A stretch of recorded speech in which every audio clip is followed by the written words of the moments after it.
Welcome back, ladies and gentlemen, to the third instalment of DevGaming presents Gatecrash. Here we have Dimir and Blue. So, we'll start off with Diluvian Primordial. In a limited environment, playing your opponent's removal spells on themselves is pretty sweet, let's be honest. As well as it's a 5/5 flyer for 7. Pretty typical for Blue, kind of thing you're used to seeing. It's a bit expensive when you come to actually getting the ability in play. It's got limited value, but for a trick, might be good. Pick it up in draft, maybe. Good for a flyer to get in the evasion, little high on the curve. Enter the Infinite. Now, this card is a no, really, because A, look at that mana cost. That mana cost is ridiculous. To get up to 12 mana in a draft, you're so late in the game, you're dead. Especially when you're playing against Gruul and Boros, fast decks, you're going to be dead by 12 mana. It's just not going to happen. Other formats, maybe, you can see it in some stuff like Commander, possibly, but you're just not likely to be able to deal with it. It's not likely to get much use, and when you're coming up against something like anything with, well, mill, you are totally stuffed. And there is a lot of mill in Gatecrash, so unfortunately not the best card for a draft, probably something I would pass on.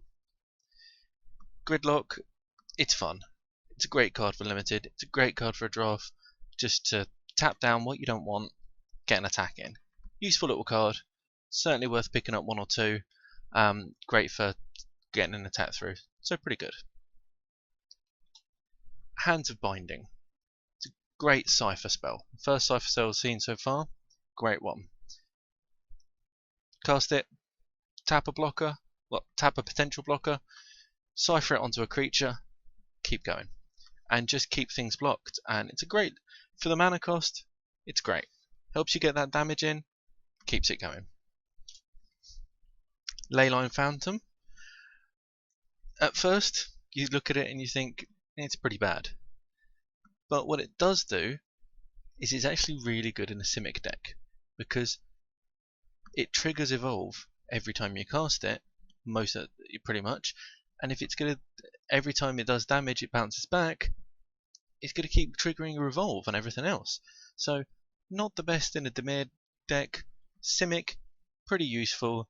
So when it comes to Simic, I'd grab a couple. Rapid Hybridization. Fun, bit mad.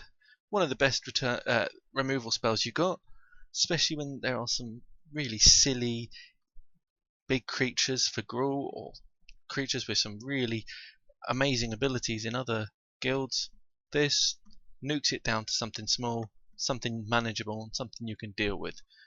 Really quite useful, and in a draft, pick a couple up, quite useful. Stolen Identity.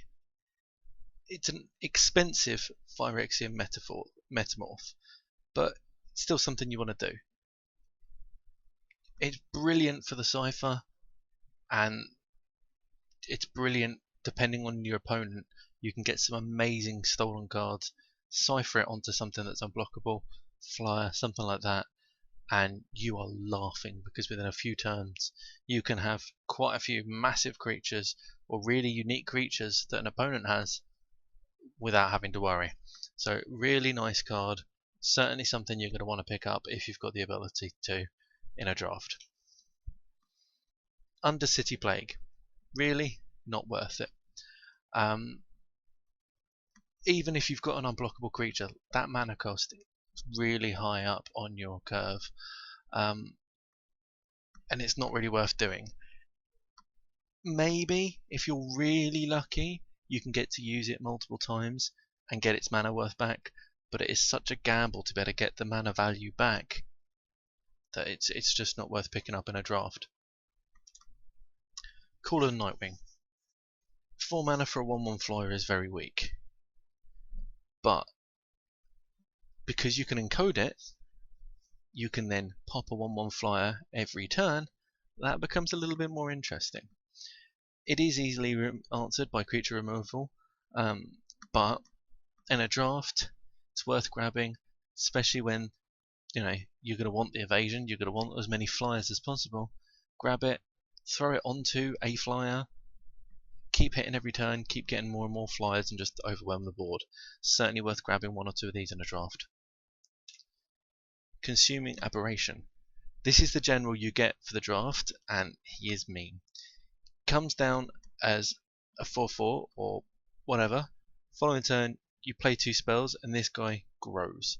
He's really, really useful. The mill ability to it is perfectly reasonable. Strategy and limited, and there's lots of options.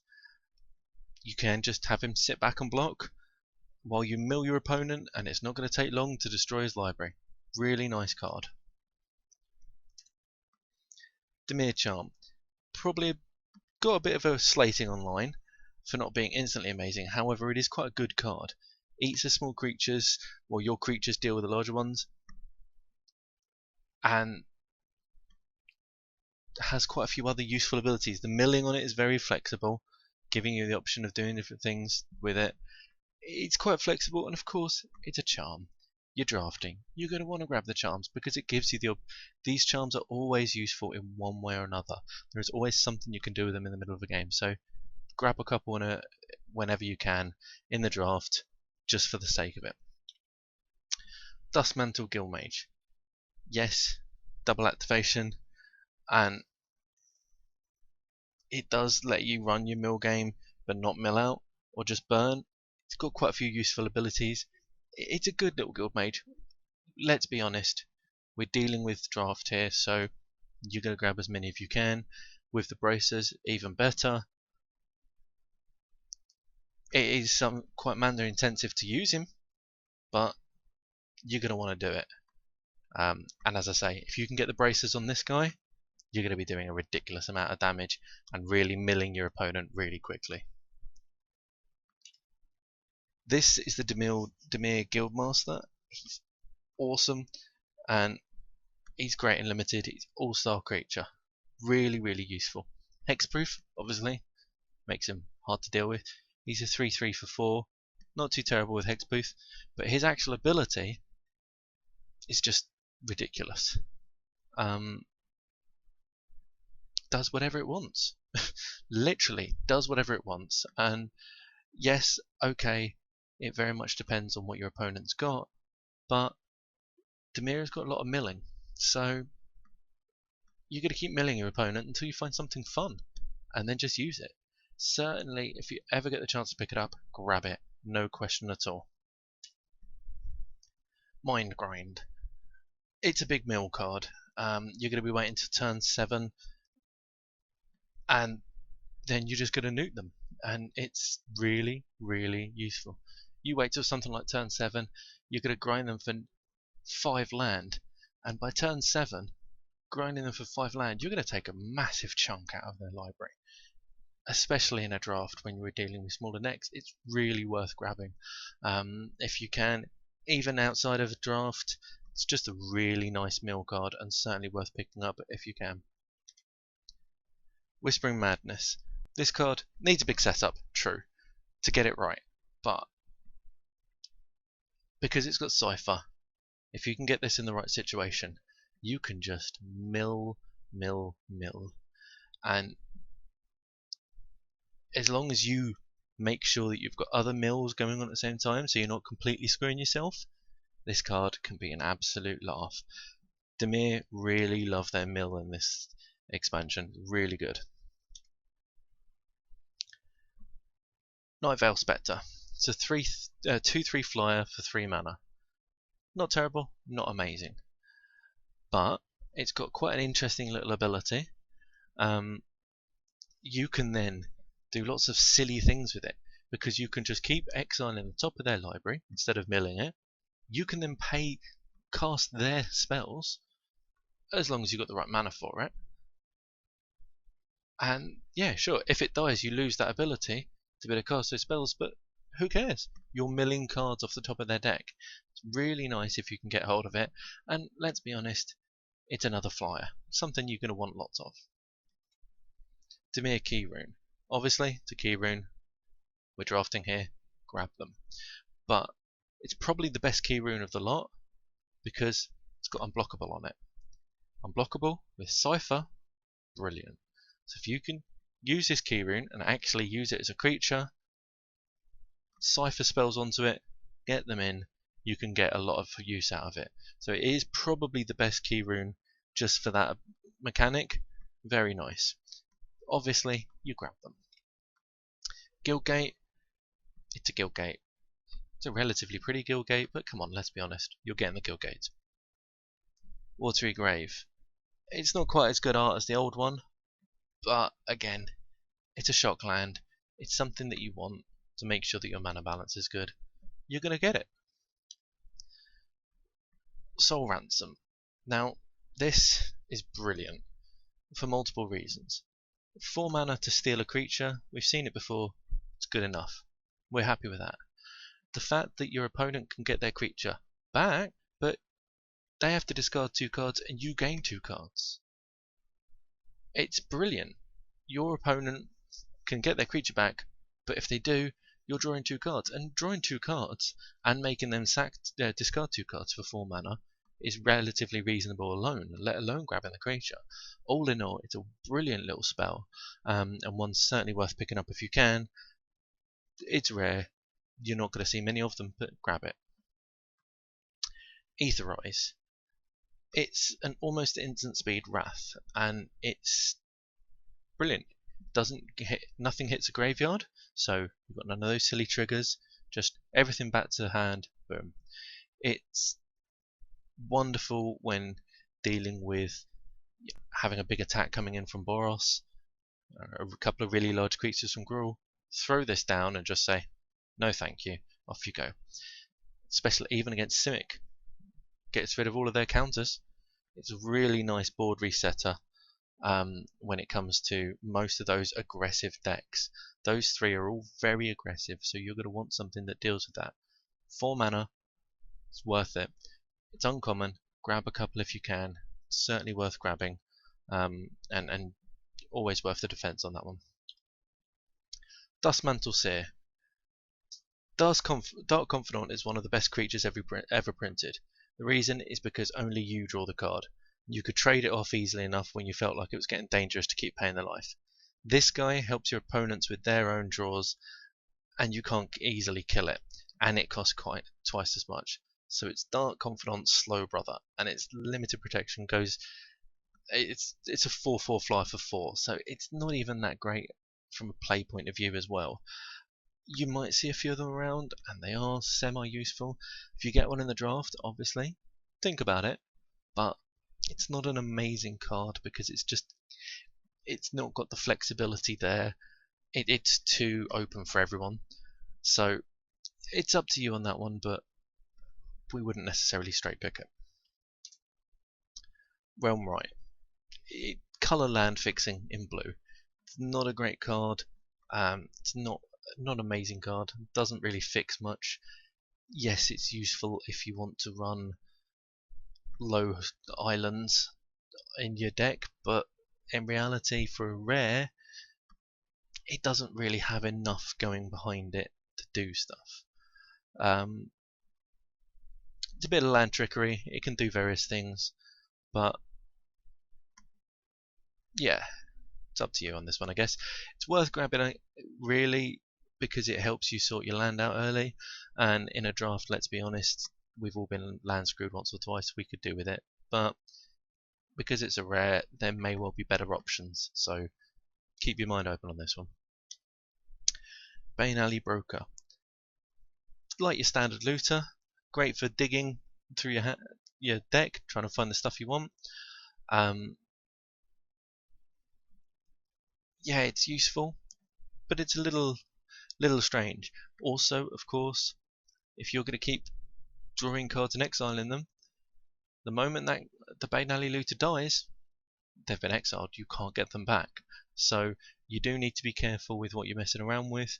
You need to keep an eye on what you're doing. Yes, it's a 0/3, so it's relatively decent at being a chump blocker, but at the same point, don't necessarily risk it too much on your deck. Din Rover Horror. Miss Raven was the best blue common in Avacyn Sword. This guy's not only bigger, but hits a permanent. That's a Planewalker. That's anything. It's really useful like that.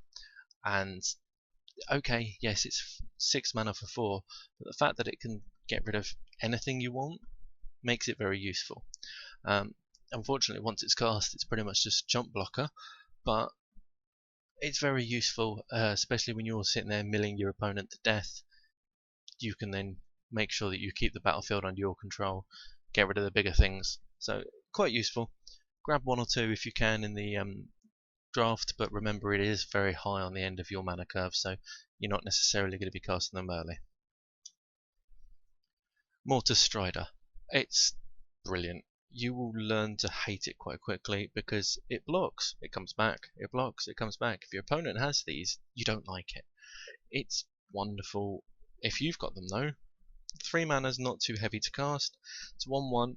Yes, it's a chump blocker. Yes, it's always going to be there to block everything. That's what it's for, but it never goes away, and that's what makes it really useful.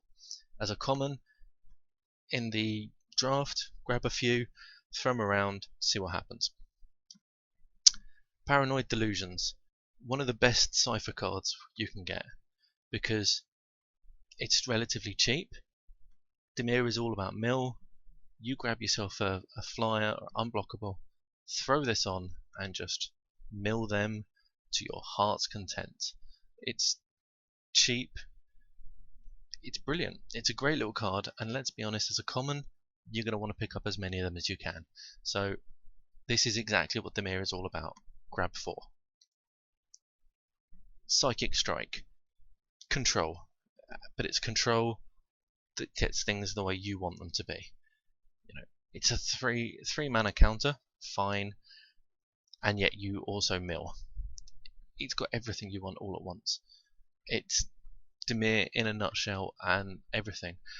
Grab 4, grab more. For draft, that's what you want. Agoraphobia. It's an okay card. Drop it on turn 2 and just keep cycling it through their creatures to make sure that whatever one of their creatures is the scariest is least scary. It's also very, very useful in a Simic deck because this brings your power right down. Throw it on anything of your own, brings the power right down, which means you're constantly getting those evolves in, then when it gets to a certain point you just move it on and then suddenly your creature becomes massive. Really useful, both aggressive and defensive. Very nice card, certainly worth picking up quite a few. Incursion Specialist. It's not a 3/3 that's unblockable every turn, not enough that it's going to do that. It's a blocker earlier in the game and it's got potential. Great for Cypher later on, but because it needs his second spell to be cast, it's not always going to be that useful for Cypher, so it's a bit of a flexible one. It's a 2 mana, could be a 3/3, could be a 1/3. Again, worth grabbing a few of, but don't rely on it to get the ciphers in. Keymaster Rogue. Again, this is what we're talking about. Unblockable, ready to throw your ciphers on. 3/2 for 4, unblockable, not terrible. And it's got that little ability when it comes in. Not wonderful, but when you've got some of those creatures with trigger effects when you cast them, like we've seen before, this can bounce them back to your hand and ready to trigger them again. Not a bad creature, certainly quite useful, and helps to feed Sage Road Denizens, which we'll see later. But quite a nice card. For a common, pick up a few. Last thoughts. Turning any creature into a Thieving Magpie for 4 mana, pretty useful. It's, if you don't manage to get the Cypher off, it's overcosted. If you manage to get the Cypher on, it's quite nice. Again, throw this on something unblockable or something flying, something like that, and you'll be drawing cards left, right and centre. Metropolis Sprite. Again, this is what we're talking about with Dimir. It's a flyer. It's cheap, gets the damage in, and can get the evasion on it, and it gets the cipher on it, sorry. The mana, spending mana to make it do slightly more damage for slightly less toughness, not brilliant, but as it's a flyer, sometimes these little pokes are useful, especially early game. When we're talking about the draft, because it's a common, you'll see quite a few of these, probably worth picking a few of them up, so that you can really get the damage in and really have a bit of fun with them. Mindeye Drake. It's a mill dragon.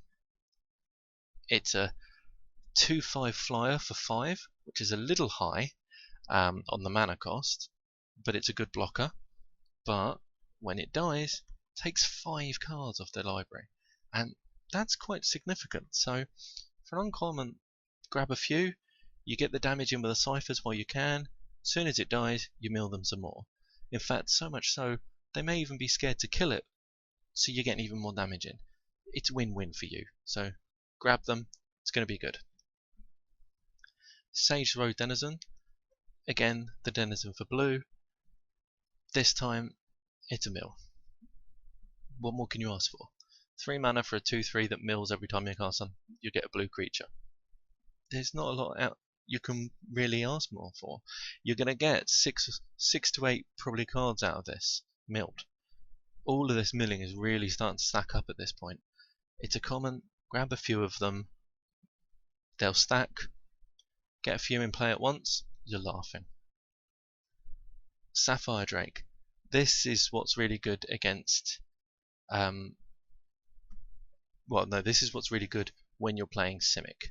This is very much a Simic card because virtually everything's going to have +1/+1 counters on it. Simic, suddenly you get this out and everything's flying.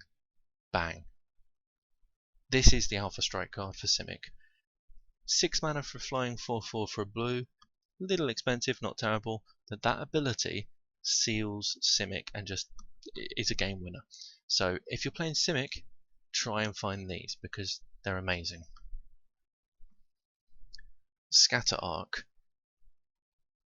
It's a 4 mana counter for a non-creature and draw a card. It's a little awkward. Yes, it's useful, I guess, at times. There are a few decent sorceries that you really want to stop, but it's just not flexible enough to do everything. There's already seen a better counterspell, so really it's going to have limited play. It'll probably get in a few Simic decks here and there, but it's probably a sideboard card for when you really need it. Sky Games. Giving your creatures evasion, end of turn, or just for the turn, sorry. It's not amazing. It's not terrible, but it's not amazing. It's going to be useful every now and then in a Simic deck, or it's going to be useful every now and then to get a cipher through, but it's not something you're going to be doing all the time because you're going to need that mana as well. So it's one of the land enchants that are a bit odd in this set, but worth keeping an eye on just in case. Spell Rupture. Again, this is a better counterspell than that one we had just a minute ago. It's a nice mid-game counterspell when you've got some reasonable creatures. It's going to be really nice in Simic because, of course, you're going to be building up the larger creatures in Simic. More creatures, more power, more they have to spend. Yeah, it's going to be useful in Dimir still. When you get one of your 4/4s out, asking them to pay an extra 4 is still going to be quite crippling, but at the same point, primarily this is going to be quite nice in Simic. But for 2 mana for a counter, you can't argue too much either way. Totally Lost. I mean, the art's awesome. We can't argue with that art. Either way, it's going to be a great card because it's a bounce. For 5 mana, you take anything off the board, put it on top of their library, and if you're playing Dimir, you take something really good off the board, put it on top of their library, and then mill them. Get rid of it. Either way, it's helpful. It's going to go good in both Simic and Dimir. It's quite useful in draft. Pick a few up. Yes, 5 mana is a little high, but let's be honest, you're probably going to want one anyway for the high end of your mana scale, so grab one. Voidwalk. This is another card that works quite well with Sage Rose Denizen to make sure that you're getting those mills in. because, and it's also quite good because you've got a few of those trigger abilities. Exile something, bring it back into play, another blue creature, mill. It's got a Cypher, so you can be doing this every single turn, and you can also do it obviously to your opponent if your opponent's got anything really horrible that you don't want blocked. So it's really useful all round. For an uncommon in the draft, grab them as many as you can, they're nice. Way of the Thief, again, it's an enchant creature. 2-for-1s are possible, not necessarily what you want to be looking at. 4 mana is a little high. Yes, unblockable as long as you can control a gate. Yes, 2/2. Useful for Dimir to get those ciphers in, sure. Extra damage, sure. Getting the gates, unfortunately, as we all know in draft, not as easy as we'd like, so it's a bit hit and miss. We're not a massive fan of creature enchantments because they do tend to just put a big bullseye on that creature, but in a draft, maybe pick up 1 or 2. Death Cult Rogue. It's basically unblockable. There's not many rogues, there's a few, but there's not many. It's a 2/2 for 3 mana. It's a Cypher target. You put Cypher on it, you keep hitting them, you do lots of damage. It's good. You're going to want a few of these. Really, in both, I guess, probably you might want 1 or 2 in Simic, but you'll definitely want lots in Dimir.